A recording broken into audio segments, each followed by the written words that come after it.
Are your energy bills going through the roof, but your house still feels cold in winter and hot in summer? You're not alone, and your home might be bleeding energy right under your nose. The good news, you don't need to hire a pro to fix it.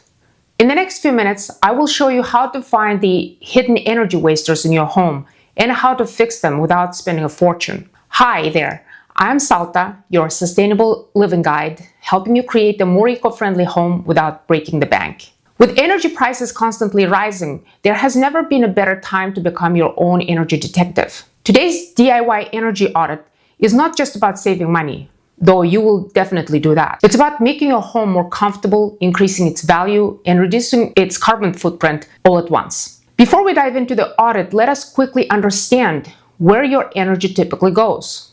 Heating and cooling consume about 50% of your home's energy. Water heating takes roughly 15%. Appliances and electronics use about 20%. Lighting accounts for about 5%. The remaining 10% goes to miscellaneous uses. By focusing on these areas systematically, we will find the biggest opportunities for saving. So what exactly is a DIY energy audit? It's a walkthrough of your home where you look for obvious signs of energy waste.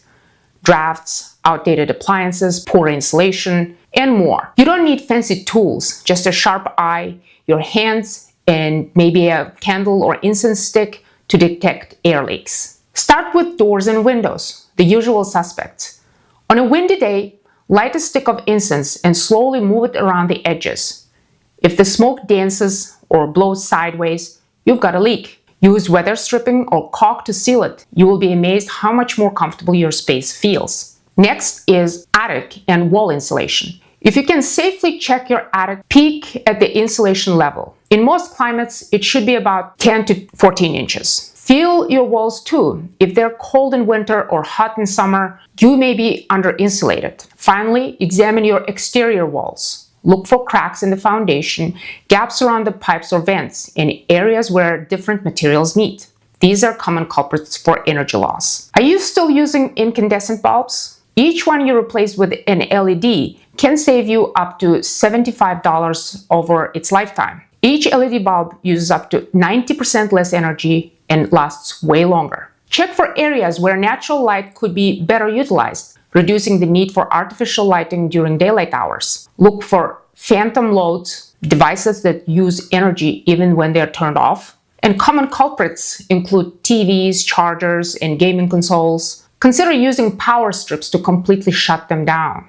Old refrigerators, dryers, and water heaters can be huge energy hogs. If they're over 10 to 15 years old, consider upgrading them to Energy Star rated models. And if you can't afford them yet, try running appliances in off-peak hours or use cold water for laundry to save money. Examine your dryer vent for lint buildup, which reduces efficiency dramatically. Heating and cooling make up about half of your energy bill. Replace or clean filters monthly and set your thermostat to 68 degrees Fahrenheit in winter and 78 degrees Fahrenheit in summer when you're home.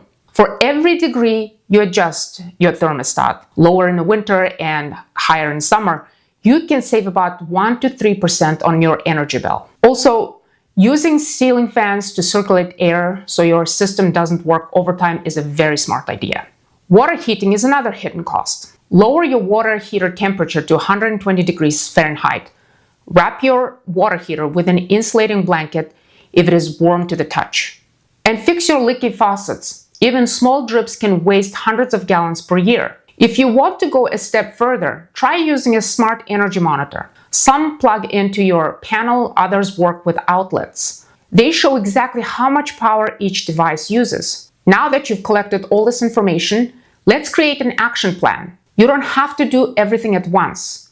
Prioritize your findings based on no-cost actions, such as adjusting thermostats or closing curtains, low-cost improvements like weather stripping or LED bulbs, investment projects like adding insulation or replacing appliances. Calculate the potential savings for each action and the payback period. This helps you decide what to tackle first. By implementing the changes we have discussed, you could reduce your energy bills by 10 to 30% or more. This is real money in your pocket while making your home more comfortable and reducing your environmental impact. If you found this helpful, Hit the subscribe button and check out my blog at saltaecoliving.com for more sustainable living tips and detailed guides. Remember, every kilowatt hour you save is good for your wallet and good for our planet. I am Salta, and until next time, live well and sustainably.